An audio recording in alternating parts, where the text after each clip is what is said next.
बुलबुल ने भी युगुल को पुकारा नहीं होगा। बुलबुल ने भी युगुल को पुकारा नहीं होगा। जिस दर्द से हम तुमको दिया करते हैं आवाज, बेचैन मोहब्बत का क्या खूब है अंदाज। जिस दर्द से हम तुमको दिया करते हैं आवाज। Hello friends, this is Vijay Rajput and welcome to learner eyes by VRP. आज मैं आपके सामने एक चैप्टर लाया हूं सीडीपी के तहत, inclusive education and disadvantage children from diverse background, यानी समावेशी शिक्षा एवं विभिन्न पृष्ठभूमि के वंचित बालक। तो आइए सबसे पहले हम इसके समझते हैं। अगर शॉर्ट में इस चैप्टर का नाम दिया जाए तो हम कह सकते हैं इंक्लूसिव एजुकेशन, समावेशी शिक्षा। समावेशी शिक्षा क्या होती है? तो सबसे पहले समझिएगा, समावेशी यानी सबको समावेश करना। समावेशी का अर्थ होता है यानी सबको समावेश करना, यानी सबको शामिल करना, किसी को भी अलग नहीं करना। समावेशी शिक्षा वैसी शिक्षा होती है जिसमें हम सभी तरह के बालकों को शामिल करते हैं, चाहे वह किसी भी बैकग्राउंड का क्यों ना हो, किसी भी पृष्ठभूमि का क्यों ना हो। इंक्लूसिव का अर्थ ही होता है टू इंक्लूड। इंक्लूड माने शामिल करना, किसको? ऑल, सभी को, यानी सबको शामिल करना है। ध्यान दीजिएगा, यह एक ऐसी शिक्षा पद्धति है जिसमें सभी को एक छत के नीचे शिक्षा देना है। आपको बच्चा किसी भी प्रकार का हो, चाहे वह मंद बुद्धि हो, चाहे वह औसत बच्चा हो, चाहे वह प्रतिभाशाली बच्चा हो, या किसी भी प्रकार से, चाहे वह आपके वैसे बैकग्राउंड से आते हो जिनकी गरीबी से हालात खराब है, या जो बहुत पैसे वाले पृष्ठभूमि से आते हैं, या वैसे पृष्ठभूमि से जहां की बस्तियां पूरी तरह से गंदी है, जिसे हम स्लम कहते हैं, गंदी बस्ती। तो किसी भी प्रकार के बच्चे, इतना ही नहीं, अगर बच्चे दिव्यांग भी है, चाहे उन्हें बोलने में परेशानी होती है, देखने में परेशानी होती है, या उन्हें चलने में परेशानी होती है, यानी किसी भी प्रकार का बच्चा हो, आप सभी बच्चे को इन शिक्षा के तहत शामिल करेंगे। कहता है कि जब हमारे प्रकृति ने हर चीज को हर व्यक्ति के लिए समान रूप से प्रदान किए हैं, यानी जब कोई पौधा आप लगाते हैं तो ऐसा नहीं होता है कि वह पौधा केवल आपको ही वो ऑक्सीजन देती है या कार्बन डाइऑक्साइड देती है। वह जो पौधा होता है वह सबको देती है, वह किसी के साथ जो है वह अंतर नहीं करती है। तो हम तो मानव है और उनसे श्रेष्ठ है, सॉरी, प्रकृति से तो हम लोग श्रेष्ठ नहीं है, तो हम लोग अन्य जीवों में श्रेष्ठ है। तो फिर हम लोग किसी भी बच्चे के साथ श्रेष्ठ का ही गुण दिखाएंगे, यानी सबको शामिल करेंगे। हम सभी बच्चे को उसी निगाह से देखेंगे जैसे प्रकृति हम लोगों को सूरज का रोशनी देती है या बारिश होती है। तो आप जानते हैं कि जो बारिश होती है वह आपके निर्भर करता है पानी के वाष्पोत्सर्जन क्रिया पर और उस जगह के प्रदूषण पर। लेकिन प्रकृति ने कभी किसी के साथ जो है वह अंतर नहीं किया। वह अगर अंतर हुआ है तो वह हम लोगों के कारण होता है।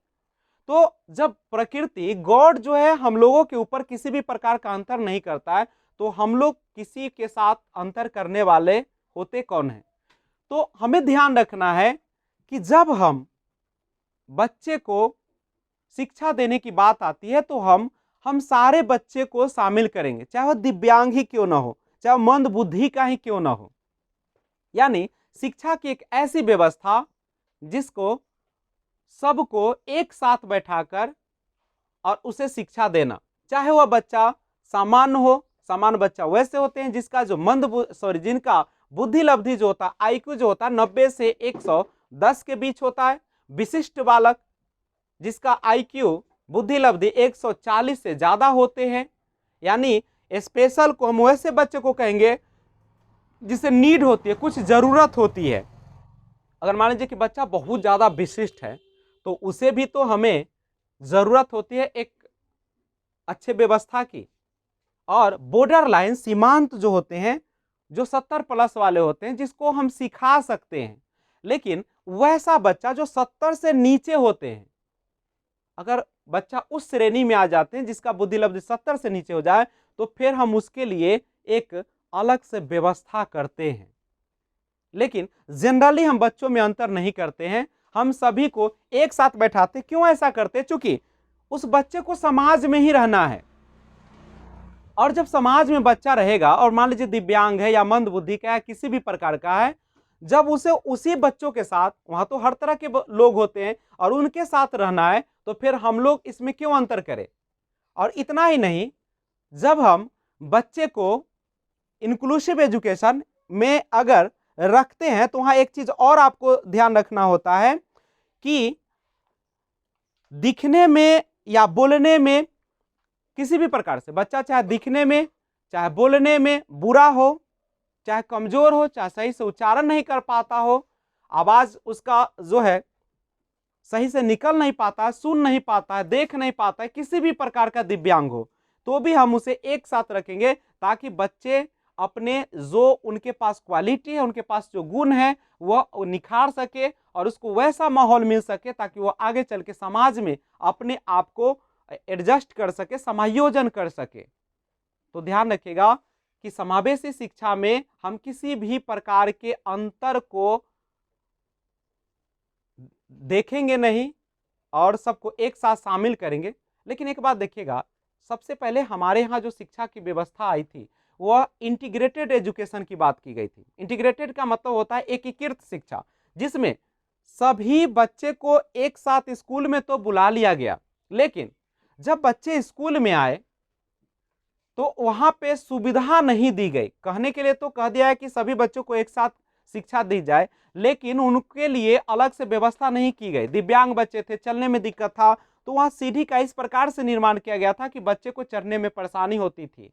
और जो बच्चे विकलांग थे, यानी दिव्यांग जिसको हम लोग आजकल कहते हैं, सुनने में परेशानी थी, उसको भी शामिल कर लिया गया। जिनको आंख से कम दिखता था उनको भी शामिल कर दिया गया, लेकिन उनके लिए न ब्रेल लिपि का व्यवस्था किया गया, न उसके लिए खेल का मैदान का व्यवस्था किया गया, जिसके कारण हमें समावेशी शिक्षा की ओर बढ़ना पड़ा। और उससे भी पहले तो हमारे स्कूल की स्थिति और सरकार की नीति भी अच्छी नहीं थी। उस समय क्या होता, जब बच्चे दिव्यांग या किसी भी प्रकार के क्षेत्र में कमजोर होते थे तो उन बच्चे को स्कूल में दाखिला ही नहीं दिया जाता था। लेकिन जब समावेशी शिक्षा है तो इन सब को इग्नोर कर दिया गया। इंटीग्रेटेड जो एजुकेशन है ना, एकीकृत शिक्षा, उसी का यह आगे का रूप है। उसके बाद समावेशी शिक्षा आई।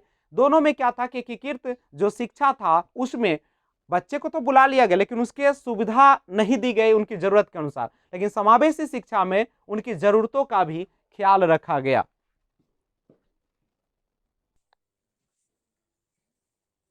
सबको लेकर चलना ही इंक्लूसिव एजुकेशन कहलाता है। यानी समावेशी शिक्षा में हम सबको लेकर चलते हैं, किसी भी प्रकार के बच्चे को छोड़ते नहीं। लेकिन याद रखिएगा, जब आप सभी को लेकर चलने की बात करते हैं तो वहां जो टीचर होंगे, शिक्षक जो होंगे, क्या जनरल वे में अगर वो आते हैं क्लास में और उसी प्रकार से पढ़ाना शुरू कर देते तो क्या बच्चे को लाभ पहुंच पाएगा?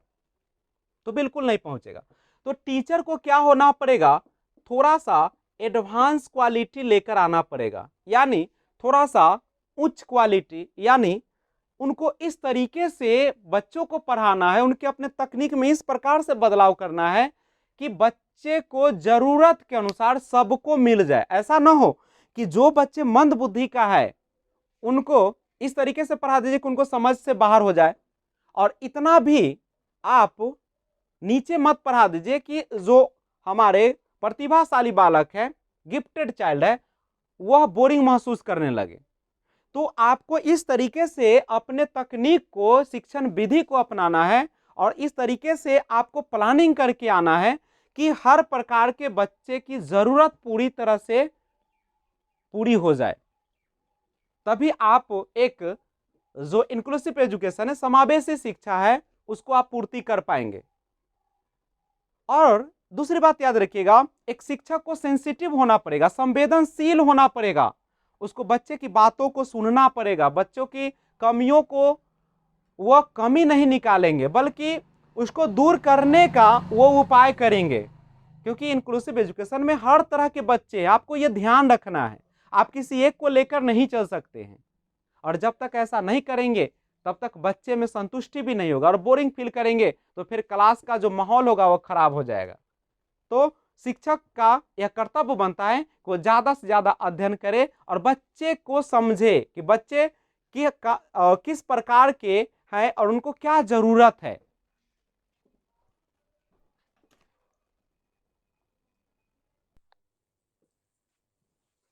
अगर हम जनरली एक शब्दों में बात करें समावेशी शिक्षा को, तो जब हम शारीरिक या मानसिक रूप से बाधित बच्चों को सामान्य बच्चों के साथ एक छत के नीचे बैठा देते हैं, यानी एक ही कक्षा में उसे दोनों को बैठाकर शिक्षा देना प्रारंभ कर देते हैं, तो उसी को हम कहते हैं समावेशी शिक्षा।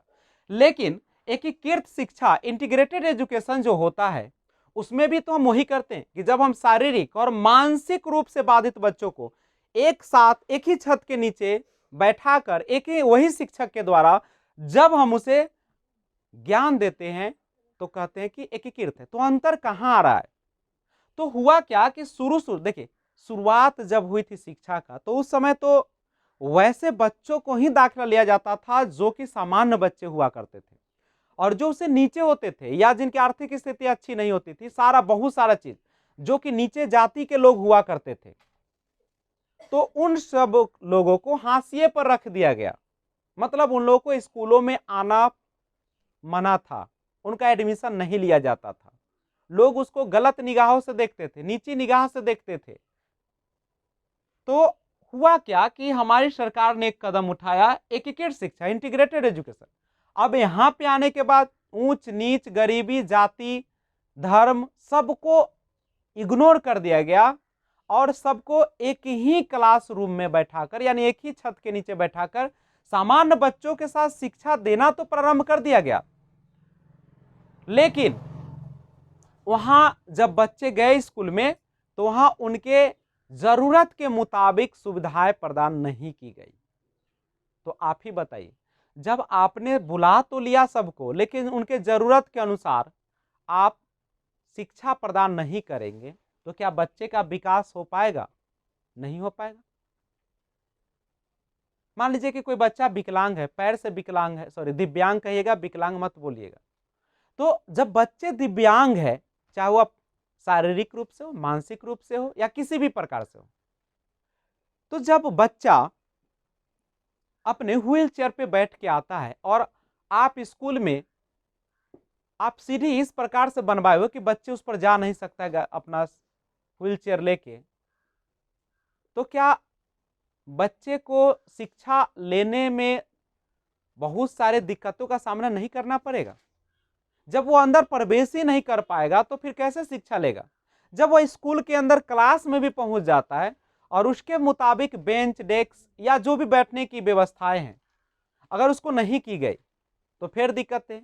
तो इन सब दिक्कतों के कारण ही हमारी सरकार ने एक और कदम उठाया और उन्होंने लाया समावेशी शिक्षा, एक ऐसी शिक्षा जिसमें सबको समान रूप से, समान दृष्टि से, उनके जरूरत के मुताबिक एक प्लानिंग के तहत शिक्षकों को विशेष तैयारी के साथ सबको नजर में रखते हुए एक शिक्षा देने की जो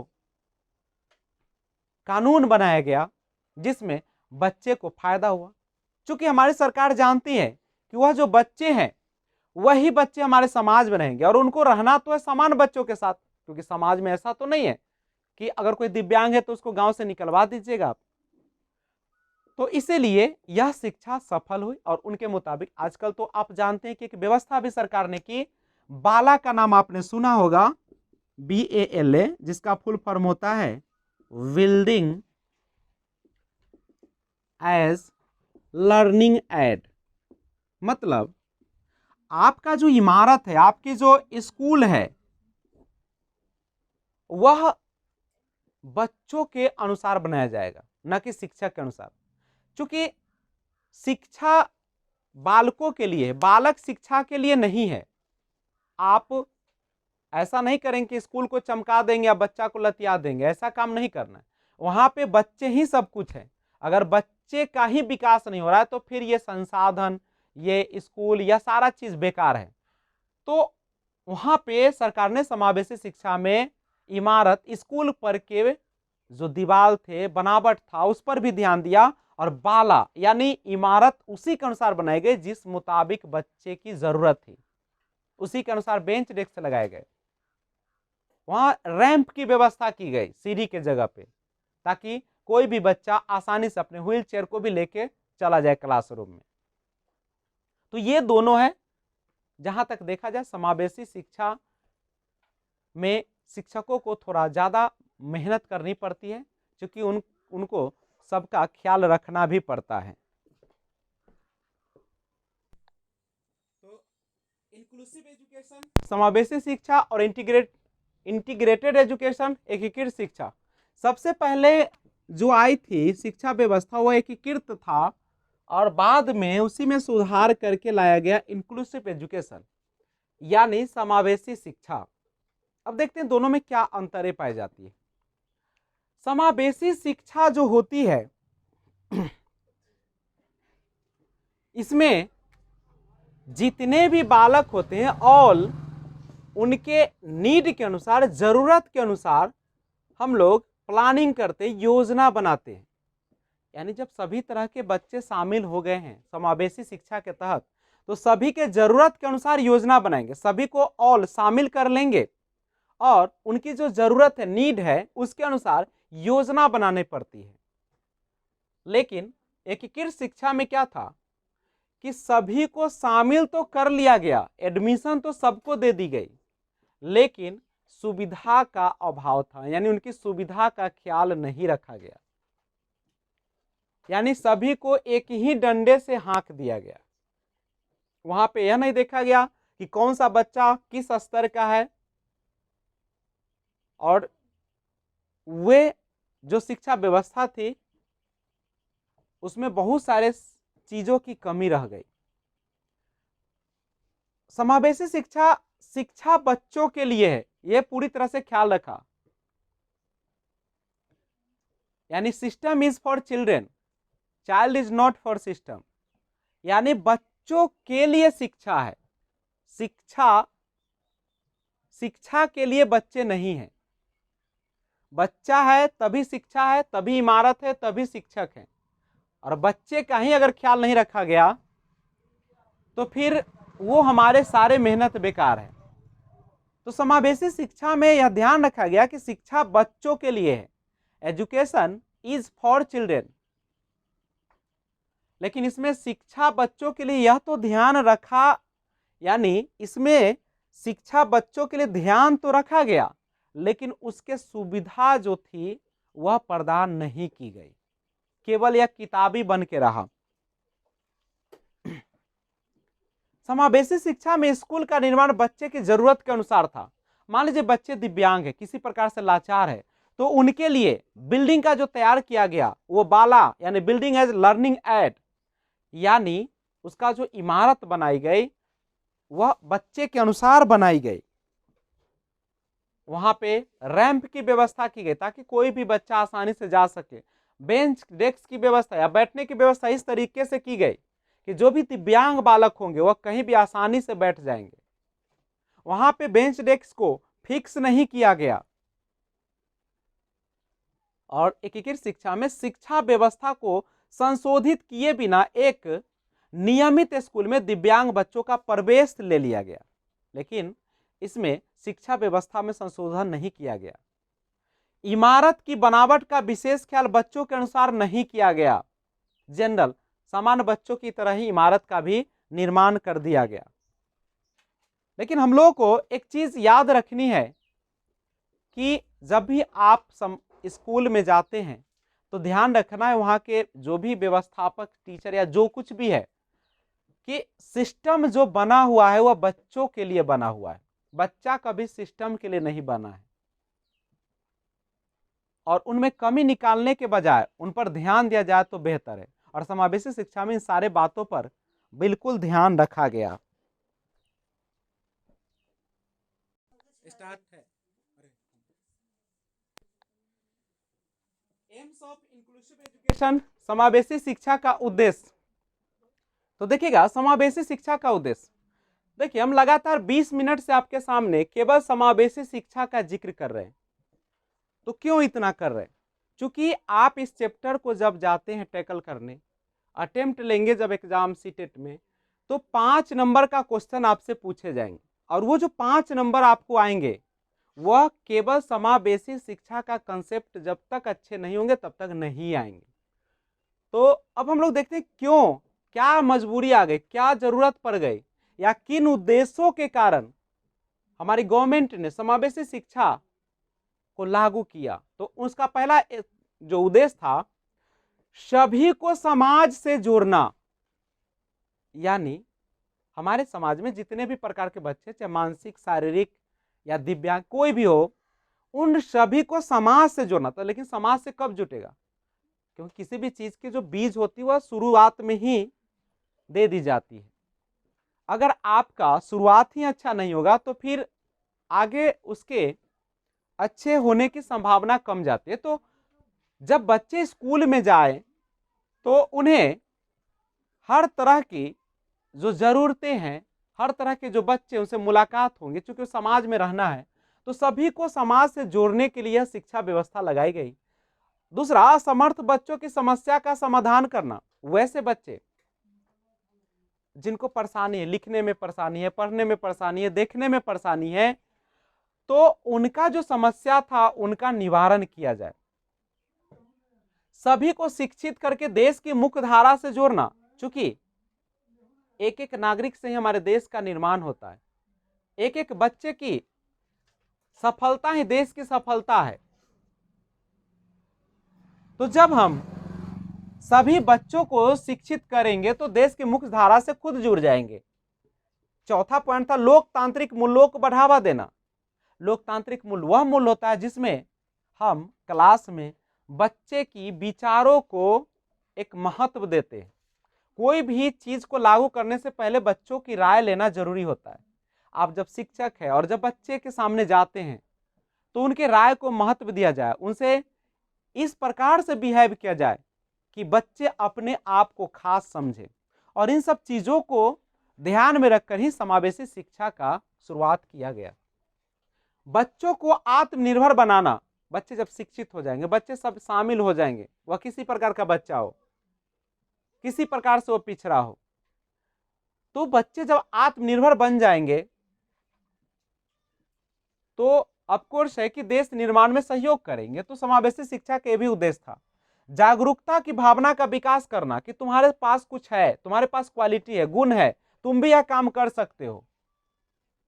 विविधता का उत्सव मनाना, इसका मुख्य लक्ष्य यह भी था समावेशी शिक्षा का कि यह जो है विविधता का उत्सव मनाती, मतलब यहाँ पे हर तरह के बच्चे हैं, चाहे भाषा में अलग हो, शरीर से, मानसिक रूप से, पारिवारिक रूप से, आर्थिक रूप से, सामाजिक रूप से भिन्न भिन्न तरह के बच्चे को शामिल किया गया। कुछ बच्चे तो ऐसे भी स्कूल में चले आते हैं जिनकी भाषा आपके समाज से बिल्कुल अलग होती है। तो वो जब बच्चे आएंगे तो वो दूसरे बच्चे के लिए संसाधन का काम कर जाते हैं और बच्चे उसे सीख जाते हैं।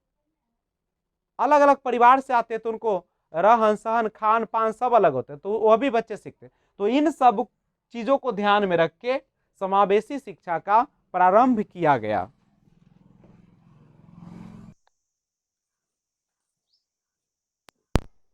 दिल देता है रो रो दुहाई, किसी से कोई प्यार ना करे। दिल देता है रो रो दुहाई, किसी से कोई प्यार ना करे। बड़ी महंगी पड़ेगी जुदाई, किसी से कोई प्यार ना करे। किसी से कोई प्यार ना करे हो, किसी से कोई प्यार ना करे। दिल देता है रो रो दुहाई, किसी से कोई प्यार ना करे। तो आइए हम लोग देखते हैं नेचर ऑफ इंक्लूसिव एजुकेशन, समावेशी शिक्षा की प्रकृति, यानी समावेशी शिक्षा की जो प्रकृति नेचर है वो कैसी होती है। तो ध्यान रखिएगा, समावेशी शिक्षा में सभी बच्चों के हक में होनी चाहिए, यानी सभी बच्चों के हक में होनी चाहिए, इस तरीके की व्यवस्था की जाती है। यानी जो समावेशी शिक्षा की प्रकृति होती है सभी बच्चों के हक में होनी चाहिए। दूसरा, सभी प्रकार के बालक को शामिल किया जाता है। ऐसा नहीं है कि आप कुछ बच्चे को अलग कर दे, आप बच्चे को इंटीग्रेट नहीं करेंगे, अलग नहीं करेंगे, सॉरी सेपरेशन नहीं करेंगे, उनको एक साथ ही आप बैठाकर एक छत के नीचे ही शिक्षा देने का काम करेंगे। असमर्थ बालकों को भी समान बच्चों जैसी सुविधाएं देंगे। इसमें यह ध्यान रखा जाता है कि शिक्षा बच्चों के लिए है, बच्चा शिक्षा के लिए नहीं बना है। तो इन सब बातों का ख्याल रखा जाता है। समावेशी शिक्षा की प्रकृति भी यही होती है। नेसेसिटी ऑफ इंक्लूसिव एजुकेशन, समावेशी शिक्षा की आवश्यकता। समावेशी शिक्षा की आवश्यकता क्यों पड़ी, इस पर देखिएगा। पहला था सामाजिक एकीकरण को सुनिश्चित करने हेतु, दूसरा समानता के सिद्धांत हेतु, तीसरा मानसिक विकास करने हेतु, और चौथा अधिक व्यय से बचने के लिए, और पांचवा शिक्षा को एक करने हेतु। गौर कीजिएगा, पहला पॉइंट है कि सामाजिक एकीकरण को सुनिश्चित करने हेतु।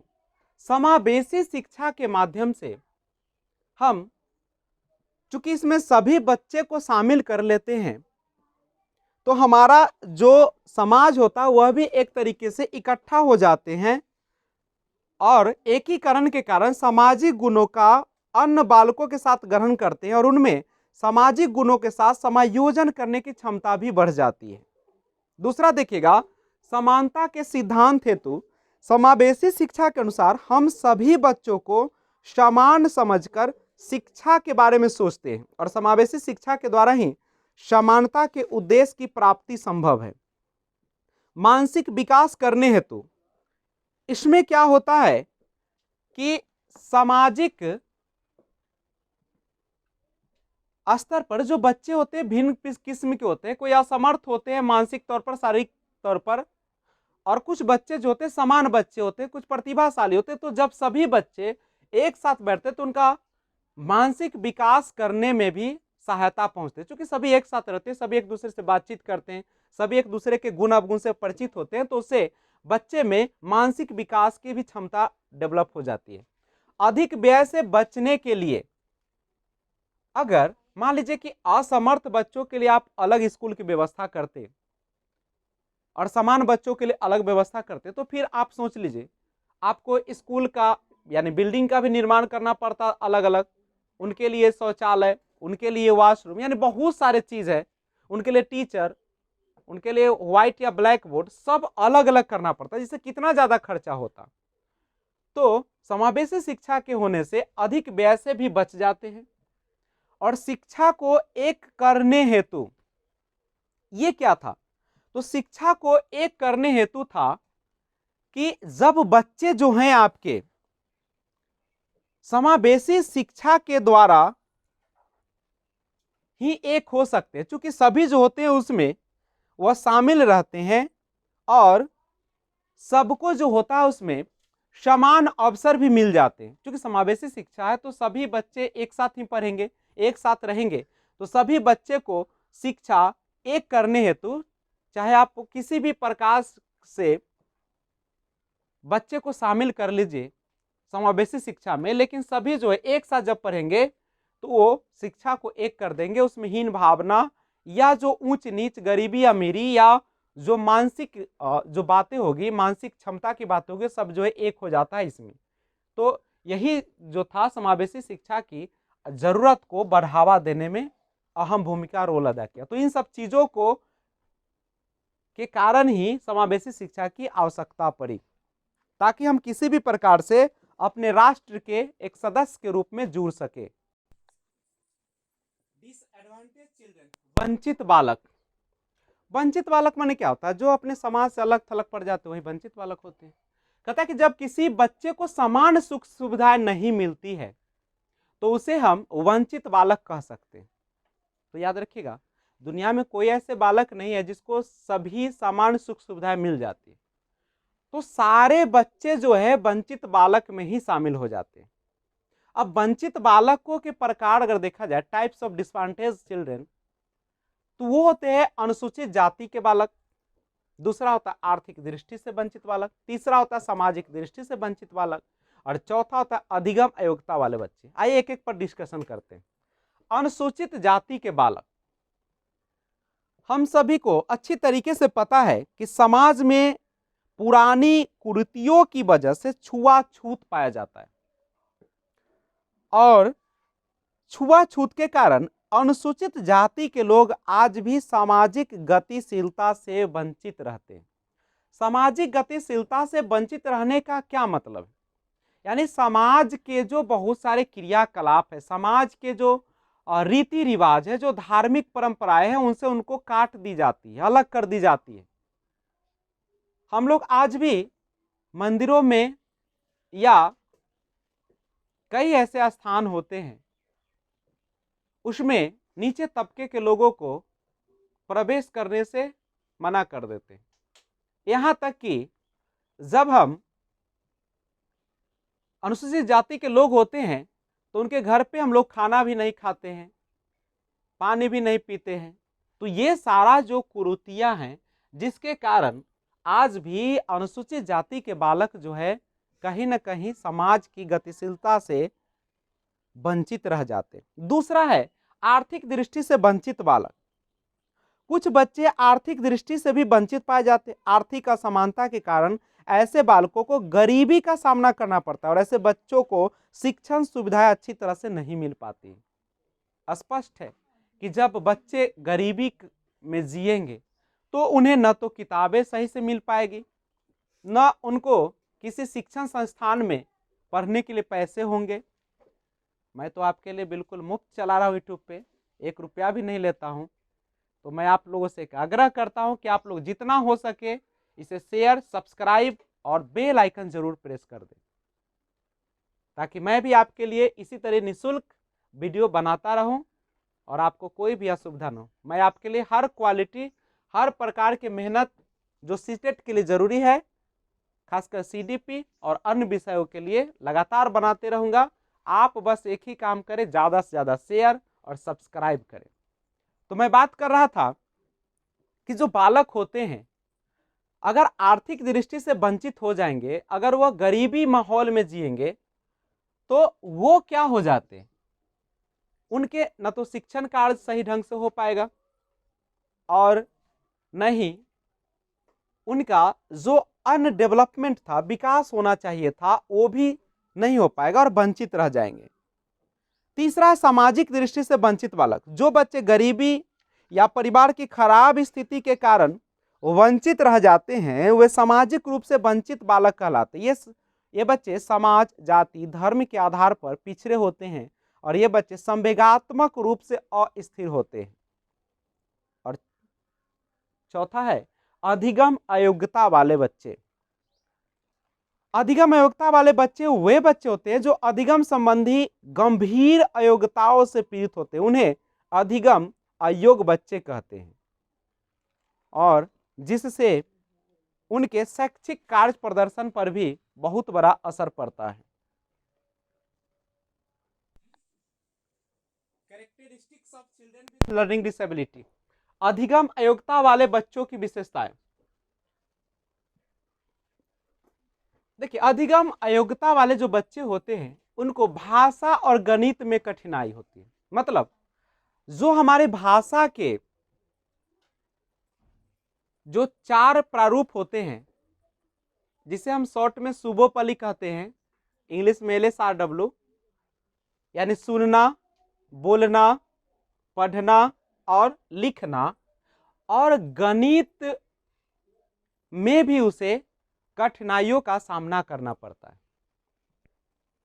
दूसरी बात, गंभीर अधिगम समस्याएं।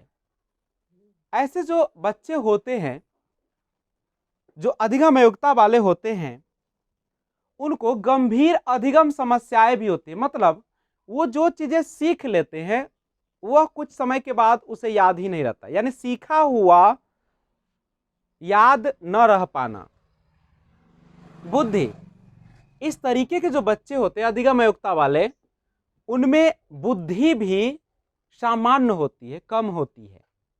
अभिप्रेरणा का अभाव, इस तरीके के बच्चे में वो अपने अंदर से ज्यादा उत्साहित या अभिप्रेरित नहीं होते। किसी भी काम को करने के लिए, पढ़ना हो या सॉल्यूशन करना हो, किसी चीज का हल निकालना हो, तो वो अभिप्रेरित यानी उत्साह का कमी होता है। संवेगात्मक लक्षण, जो अधिगम अयोग्यता वाले बच्चे होते हैं उनमें जो संवेगात्मक जो क्रियाशीलता होती है वह भी एक अलग किस्म की होती है। यानी विद्यार्थी में अति क्रियाशीलता और व्याकुलता के लक्षण प्रकट हो सकते हैं।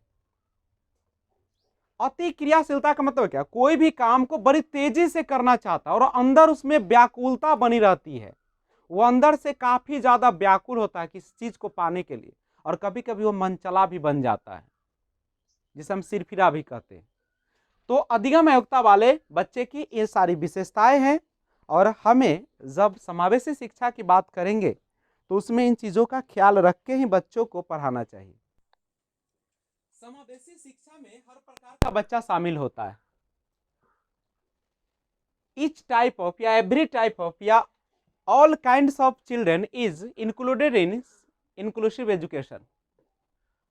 हम लोग, चाहे वह बच्चा गिफ्टेड हो, प्रतिभाशाली हो, चाहे बैकवर्ड पिछड़ा हो, या सिंगल पेरेंट चाइल्ड, या तो माता के द्वारा या पिता के द्वारा उसका पालन पोषण किया गया बच्चे का, लर्निंग डिसेबिलिटी अधिगम अयोग्यता हो, चाहे उसे लिखने में दिक्कत हो, पढ़ने में दिक्कत हो, या उसे मोटर संबंधी दिक्कत हो शारीरिक रूप से, तो या भाषा संबंधी दिक्कत हो, तो किसी भी प्रकार का दिक्कत हो उस भी शामिल करते हैं उस बच्चे को समावेश शिक्षा में। सामान्य बच्चे भी हो सकते, नॉर्मल और एवरेज औसत बच्चे को भी हम लोग इसमें शामिल करते हैं। टाइप्स ऑफ लर्निंग डिसेबिलिटी, अधिगम अयोग्यता के प्रकार, असमर्थता। ध्यान दीजिएगा, जितने भी प्रकार के डिसेबिलिटी है, अयोग्यता है बच्चों में, ऐसे आज तक सीटेट लगातार ये दोनों क्वेश्चन पूछते आ रहे हैं, डिसलेक्सिया और डिसग्राफिया। तो सिंपल आप इसी को ज्यादा समझे और सब भी देख लेंगे, ऐसे सारा का सारा इंपॉर्टेंट है। अगर थकान हो रही है, लंबा वीडियो बनेगा, तो थोड़ा सा पानी उनी लेके टहल लीजिएगा। तो देखिएगा, मेरा सबसे पहला है डिसलेक्सिया। डिसलेक्सिया यानी ये जो समस्याएं होती है बच्चे को पढ़ने संबंधित होती है। रीडिंग डिसऑर्डर, पठन विकार, लेकिन पिछले बार इसी क्वेश्चन को डाल दिया था, पठन वैफल्य करके डाल दिया था, जिसमें बहुत सारे लोग, बहुत सारे स्टूडेंट उसमें गड़बड़ हो गए थे। तो आप ख्याल रखिएगा, आपको इंग्लिश का टर्म याद रहना चाहिए, क्योंकि इसका हिंदी बदल सकता है, पठन विकार, पठन वैफल्य, उसके बाद हो सकता है पढ़ने में दिक्कत, बहुत सारे आ सकते हैं, लेकिन जो इंग्लिश होता है डिसलेक्सिया ही रहेगा। डिसलेक्सिया का मतलब होता है एक ऐसा बच्चा जिसे पढ़ने में दिक्कत है। वह क्या होता है, बच्चा गॉड को डॉग पढ़ सकता है, क्योंकि उसको जी और डी में अंतर समझ में नहीं आती, या 100 SAW को वज पढ़ सकता है, क्योंकि उसे ऑर्डर नहीं पता चलता है। आप जब तारे जमीन पर मूवी देखे होंगे तो उसमें जो लड़का रहता है ईशान किशन, वो जो रहता है, देखिएगा जब वो अक्षर को देखता है तो तारों की तरह नचने लगता है, यानी वह अक्षर का क्रम ही नहीं पता चलता, वो उड़ता हुआ नजर आता है, लगता है कि डब्लू उड़ के उधर जा रहा है, ए उड़ के जा रहा है, सब उड़ते रहता है। तो वह 100 को वज पढ़ेगा, यानी देखिए क्रम नहीं पता है उसको। डिसऑर्डर, रीडिंग डिसऑर्डर, SAW को WS पढ़ दिया, गॉड को डॉग पढ़ देगा। इस तरीके से 9 लिखा रहेगा तो बच्चा को 6 पढ़ देता है। यानी पढ़ने संबंधी जो दिक्कतें आती है उसी को हम लोग कहते हैं डिसलेक्सिया। तो याद हो गया होगा आप लोगों को, समझ में भी आ गया होगा। तो आगे देखिएगा डिस्ग्राफिया। डिस्ग्राफिया, यहां पे एक वर्ड है ग्राफ, GRAPH, ग्राफ। और ग्राफ का मतलब होता है राइटिंग, लिखना संबंध। यानी जब बच्चे में राइटिंग डिसऑर्डर आ जाते हैं, लेखन विकार आ जाते हैं, तो उसे डिस्ग्राफिया कहते हैं। अगर आपसे पूछेगा कि बताइए राइटिंग डिसऑर्डर, लेखन संबंधी विकार है बच्चे को, तो कौन सा वह अयोग्यता है, उसमें असमर्थता है, तो डिस्ग्राफिया है। अब एक बात समझिए, जो बच्चा लिखेगा गलत तो पढ़ेगा भी गलत, स्पष्ट है। तो जिस बच्चे को लिखने में समस्या होगी उसमें डिसलेक्सिया भी पाया जाएगा।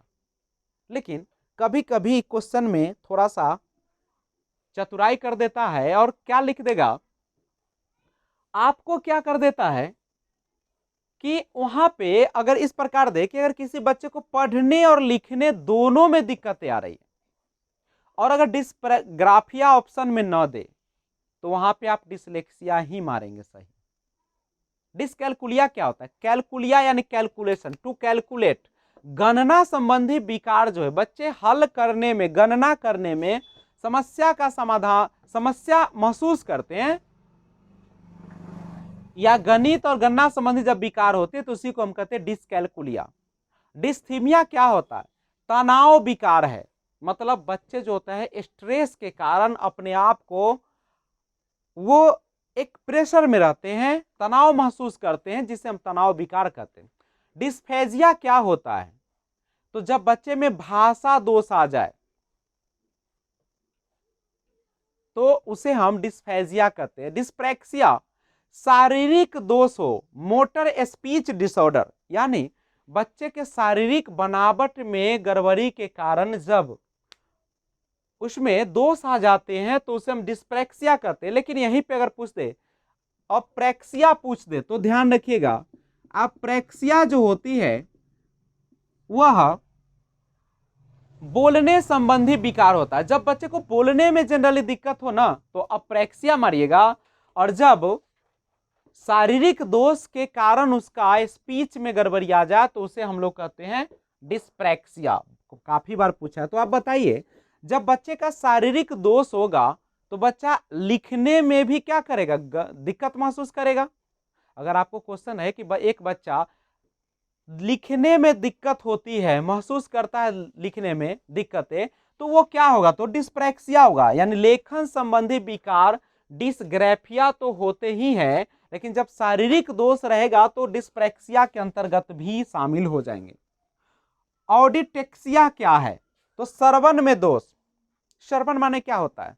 जब बच्चे को सुनने में दोष हो जाए तो उसे हम लोग कहते हैं ऑडिटेक्सिया। डिसमेमोग्राफी या डिसमेमोग्राफिया की अगर हम बात कर ले तो ये कौन सी दोष होती है? याद नहीं रहना, स्मृति दोष। कोई भी चीज हम पढ़ते हैं भूल जाते हैं, याद करने का कोशिश करते हैं फिर भूल जाते हैं, तो वो होता है हमारा डिसमेमोग्राफिया। ऑटिज्म क्या होता है? बच्चा अपनी बात को दूसरे के समक्ष प्रस्तुत नहीं कर पाता है। यह समस्या देखिएगा, जब वैसे तो बच्चे को जानकारी पूरी होती है चीज के बारे में, लेकिन जब सामने किसी के व्यक्त करने की बात आती है तो वह जो बच्चा होता है वो अपनी बातों को सही ढंग से प्रस्तुत नहीं कर पाता है, तो वो ऑटिज्म के अंतर्गत आते हैं। एक ऐसा दोष जो बच्चा अपनी बात को दूसरे के समक्ष प्रस्तुत नहीं कर पाते हैं तो उसे हम ऑटिज्म यानी बोल सकते हैं एक प्रकार के असमर्थ। भरोसा कर लो तुम, साथ निभाऊंगा, सितारों की दुनिया में तुमको ले जाऊंगा, कर लो मेरा एतबार, चलो चांद के पार चलो, चांद के पार चलो। आइए देखते हैं ADHD। देखिए ADHD का फुल फॉर्म होता है attention deficit hyper activity disorder. इसमें बच्चा जो होता है वह किसी एक चीज पर बहुत देरों तक ध्यान नहीं लगा पाता है। Attention deficit hyper activity disorder, बच्चा बहुत ज्यादा चंचल होता है, बहुत ज्यादा एक्टिव होता है, उसका जो ध्यान होता है वह किसी एक चीज पर रुक ही नहीं पाता है। तो इस तरीके के बच्चे में भी समस्याएं आ जाती है। और अगला है डिसप्रैक्सिया, जिस अप्रैक्सिया भी कहते हैं। देखिए, जब मोटर स्पीच डिसऑर्डर होते हैं यानी बोलने में समस्या, जब आपके शारीरिक दोष के कारण आपको बोलने में समस्या हो रही है तो हम उसे डिस्प्रैक्सिया या अप्रैक्सिया के नाम से जानते हैं। ऑटिज्म स्पेक्ट्रम डिसऑर्डर, ये क्या होता है? बच्चा संवाद या संप्रेषण या सामाजिक क्रियाकलाप में समस्या महसूस करता है, या एक ही कार्य को बच्चा बार बार करना शुरू कर देता है, दोहराना शुरू कर देता है। ऑटिज्म स्पेक्ट्रम डिसऑर्डर जो होते हैं, बच्चा दूसरे के साथ अच्छे ढंग से अपने आप को संवाद नहीं कर पाता, अपनी अंदर की बातों को निकाल नहीं पाता है। उसे जानकारी होते हुए भी उस चीज के बारे में वह जानता तो सब कुछ है, लेकिन वह संप्रेषण नहीं कर पाता, अभिव्यक्त नहीं कर पाता है, दूसरे के साथ अच्छे से बातें नहीं कर पाता है, और सामाजिक क्रियाकलाप वो समाज में लोगों के साथ इसी कारण घुल मिल भी नहीं पाता है, समस्या हो जाती है, और एक ही कार्य को बार बार दोहराना शुरू कर देता है बच्चा।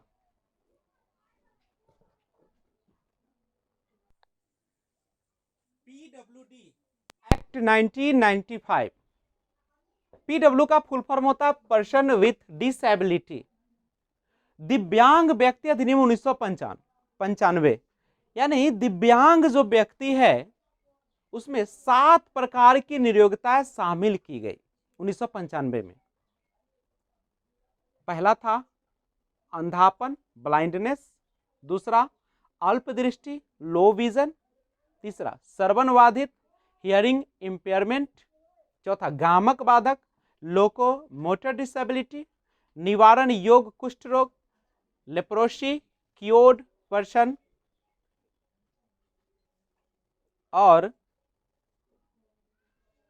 मानसिक मंदता, मेंटल डिसेबिलिटी, और मानसिक बीमारी, मेंटल इलनेस। तो ये 7 प्रकार के पीडब्ल्यू 1995 अधिनियम जो आया उसमें 7 प्रकार की नियोक्ताएं दिव्यांग के लिए शामिल की गई। RPWD rights of persons with disabilities, RPWD act जो था 2016 में आया था, और जिसमें 21 डिसेबिलिटीज यानी 21 जो है निर्योग्यताएं शामिल की गई। इसमें आप सभी को पता है कि पीडब्ल्यूडी जब 1995 में आया तो उसमें जो निर्योग्यताएं थी, जो अयोग्यताएं थी, उसका अधिगम नियोक्ता जो था वह 7 उसमें शामिल किया गया था, लेकिन इस बार आरपीडब्ल्यूडी ने उसे 21 कर दिया। लेकिन याद रखिएगा, हम उन्हीं लोगों को दिव्यांग की श्रेणी में शामिल करेंगे जिनका कम से कम 40% जो है पाया जाएगा वो शारीरिक दिक्कतें या इन प्रकार के दिक्कतें, निर्योग्यता।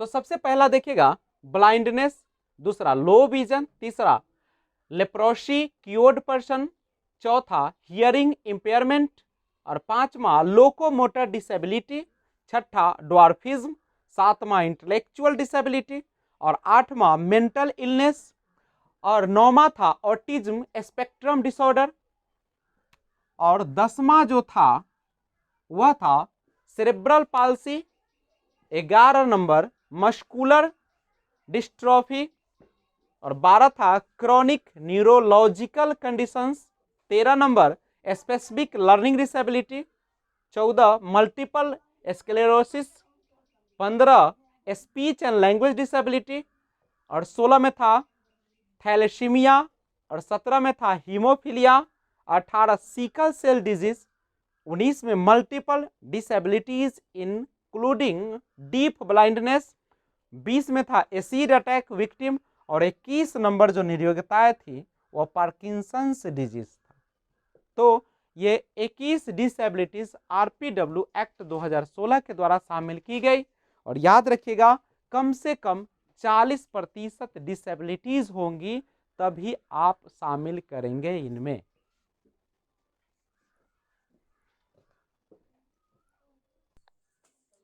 एनसीईआरटी, हम सभी को पता है कि हमारे देश में जो मान्यता प्राप्त जो बुक निकलती है पूरे देश के लिए वो एनसीईआरटी ही पब्लिश करती है। तो एनसीईआरटी जो है समावेशी शिक्षा के बारे में कहा कि वातावरण, धर्म, जाति, लिंग, समाज, परिवार आदि के आधार पर बिना भेदभाव के विद्यालय में शिक्षा देना, यानी किसी प्रकार के भेदभाव नहीं करना है उसमें, यानी किसी भी प्रकार का वातावरण कैसा भी, धर्म, जाति, लिंग, समाज, परिवार जो कुछ भी हो, आप विद्यालय में शिक्षा देंगे उनको परवाह किए बिना।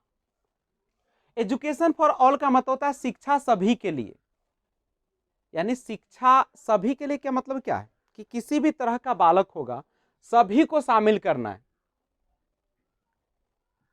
और शिक्षा बालक के लिए है, बालक शिक्षा के लिए नहीं है, यह ध्यान रखना है। इसलिए क्लास में डेमोक्रेटिक यानी लोकतांत्रिक या प्रजातांत्रिक माहौल बना के रखेंगे, बच्चे को महत्व देंगे उसमें। ऐसा नहीं हो कि आप बच्चे को इग्नोर कर दे और आप एक राजतंत्र की तरह आए और सीधा पढ़ाना शुरू कर दे और उसकी परवाह न करे। आपको सब कुछ का ख्याल रखना है। बाला जो इमारत बनाई जाएगी उसका भी कुछ नियम कानून होंगे। बाला का फुल फॉर्म होता है बिल्डिंग एज लर्निंग एट, हम इस पर थोड़ी देर में आते हैं। इमारत का निर्माण कैसे किया जाएगा, बच्चे को किस प्रकार से व्यवस्था की जाएगी, स्कूलों का निर्माण कैसे किया जाएगा।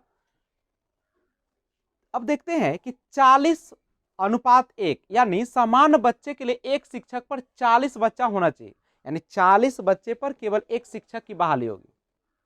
और 8:1 का मतलब है विशिष्ट बच्चों के लिए एक शिक्षक पर 8 छात्र ही होना चाहिए। और प्राइमरी स्कूल 1 किलोमीटर के अंदर होना चाहिए और मिडिल स्कूल 3 किलोमीटर के अंदर होना चाहिए।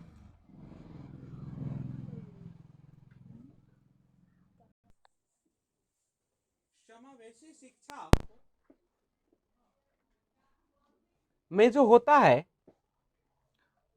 सेम स्कूल, समान स्कूल, यानी सभी तरह के बच्चे के लिए एक ही प्रकार के स्कूल होते हैं, एक ही छत के नीचे। वह चाहे बच्चा सामान्य हो चाहे विशिष्ट हो, सामान्य बालक और विशिष्ट बालक दोनों के लिए समावेशी शिक्षा ही चलती है। सेम क्लास, समान कक्षा होगा, सेम टीचर, समान शिक्षक। और बाला यानी बिल्डिंग एज लर्निंग एट, जो विद्यालय का इमारत होगा वह बच्चे के अनुसार होना चाहिए। क्लासरूम, वर्ग कक्ष जो होंगे वो आपका चौड़े होंगे, ब्रॉड होंगे। यह जो होगा क्लासरूम वह ब्रॉड होगा यानी चौड़ी होगी। सामान्य बालक और विशिष्ट बालक तो सामान्य भी हो सकते, विशिष्ट भी हो सकते समावेशी शिक्षा में, लेकिन सामान्य शिक्षक नॉर्मल टीचर ही बहाल किए जाएंगे। डेस्क जो होना चाहिए एडजस्टेबल होना चाहिए, यानी बच्चे को आसानी से निकलने और बैठ जाने में कोई परेशानी नहीं होना चाहिए।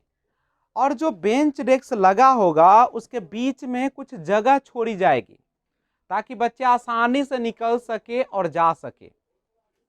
तो डेस्क एडजस्टेबल होना चाहिए। Separate toilet for girls and boys, लड़का और लड़की के लिए अलग से टॉयलेट की व्यवस्था, टॉयलेट रूम की व्यवस्था होगी। रैंप, सामान्य सीढ़ी न होकर रैंप की व्यवस्था होगी ताकि आसानी से दिव्यांग बच्चे भी जा सके क्लास में। और क्लास का निर्माण इस तरीके से करना है कि बच्चे आसानी से अपने व्हील चेयर को अंदर क्लास तक भी ले जा सके। प्लेग्राउंड, खेल का मैदान होगा। सामान्यतः 40 बच्चे पर एक शिक्षक होंगे। रिसोर्स रूम जो होंगे, संसाधन कमरा, वह 8:1 के रेशियो में होंगे, यानी 8 छात्र पर एक शिक्षक होंगे। जो विशिष्ट, जो वैसे बालक जिसको अलग से जरूरत होती है। टू डोर्स, दो दरवाजे का निर्माण किया जाएगा, दोनों तरफ रहेंगे, एक साइड रहेगा तो वो दूसरा साइड, ताकि बच्चा दोनों तरफ से आसानी से निकल सके। खिड़कियों का व्यवस्था भी अच्छी तरीके से किया जाएगा, हवादार होगा। और रूम, कमरे जो बनाए जाएंगे इस प्रकार से बनाए जाएंगे ताकि धूप उसमें आसानी से पहुंच सके, यानी बच्चे को नेचुरल लाइट मिलनी चाहिए। और ये जो समावेशी शिक्षा है वो हर तरीके से बच्चे के अनुसार ही बनाए जाएंगे, क्योंकि शिक्षा जो है वह बच्चे के लिए ही बना है, बच्चा शिक्षा के लिए नहीं बना है। तो इन सारी चीजों को ख्याल रखा जाएगा समावेशी शिक्षा में। टाइप्स ऑफ चिल्ड्रेन, बालक के प्रकार। बालक जनरली दो प्रकार के होते हैं। हम लोग देख रहे थे कि जो नॉर्मल चिल्ड्रन होते हैं और स्पेशल चिल्ड्रन, सामान्य बच्चे और विशिष्ट बच्चे, यानी सामान्य बालक और विशिष्ट बालक दोनों को मिलाकर हमने समावेशी शिक्षा का निर्माण किया था, जो पहले एकीकृत शिक्षा के नाम से जाना जाता था। तो बालक दो प्रकार के होते हैं, एक नॉर्मल चिल्ड्रन होते हैं जिसको सामान्य बच्चे कहते हैं, जिसकी बुद्धि लब्धि 90 से 110 के बीच होती है। और स्पेशल चिल्ड्रन होते हैं, वो विशिष्ट बच्चे होते हैं जिसका बुद्धि लब्धि 140 प्लस, यानी 140 से ज्यादा होते हैं। लेकिन स्पेशल में चिल्ड्रन में भी, विशिष्ट बच्चे में भी दो प्रकार के बच्चे पाए जाते हैं। एक वैसे प्रतिभाशाली बालक होते हैं जो औसत से उच्च, हम सभी को पता है कि एवरेज जो होता है आईक्यू वो 90 से 110 होते हैं। तो प्रतिभाशाली बालक जो होते हैं औसत से उच्च होते हैं, और विशेष आवश्यकता वाले जो होते हैं वो औसत से निम्न होते हैं। आप एक बात समझिएगा, बॉर्डर लाइन जो होता है एक ऐसा लाइन जहां तक बच्चे को हम सिखा सकते हैं, कुछ बता सकते हैं, और वो होता है आपका 70 से लेकर 90 आईक्यू वाले। लेकिन 70 से अगर कम वाले बच्चे होंगे जिनका आईक्यू लेवल 70 से कम होगा, उसे हम पढ़ा नहीं पाएंगे, वो सीखने में असमर्थ होते हैं। तो ये हमारा टाइप्स ऑफ चिल्ड्रन था, बालक के प्रकार जो दो प्रकार की होती है। चोरी चोरी दिल तेरा चुराएंगे, अपना तुझे हम बनाएंगे, धीरे धीरे पास तेरे आएंगे, आके दूर फिर न जाएंगे। तो आइए हम लोग देखते हैं ट्राइपोलर प्रोसेस, त्रिध्रुवीय प्रक्रिया। यानी जो हमारी शिक्षा व्यवस्था है ना, उसमें वो ट्राइपोलर प्रोसेस पे चलती है। और ये त्रिध्रुवीय प्रक्रिया जो है, जिसे जॉन डीवी ने दिया था, ध्यान दीजिएगा, अगर हम इसे इस तरीके से देखें त्रिभुजाकार रूप में, तो इसमें तीन चीजों की जरूरत होती है। एक होता है टीचर, दूसरा स्टूडेंट, और तीसरा क्यूरिकुलम या इन्वायरमेंट होते हैं। यानी हमारी जो शिक्षा व्यवस्था है उसमें टीचर का महत्व होता है, और उसमें शिक्षक यानी स्टूडेंट यानी छात्र की भी जरूरत होती है, और उसे पाठ्यक्रम की भी अच्छी व्यवस्था होनी चाहिए, और इन्वायरमेंट भी अच्छा मिलना चाहिए।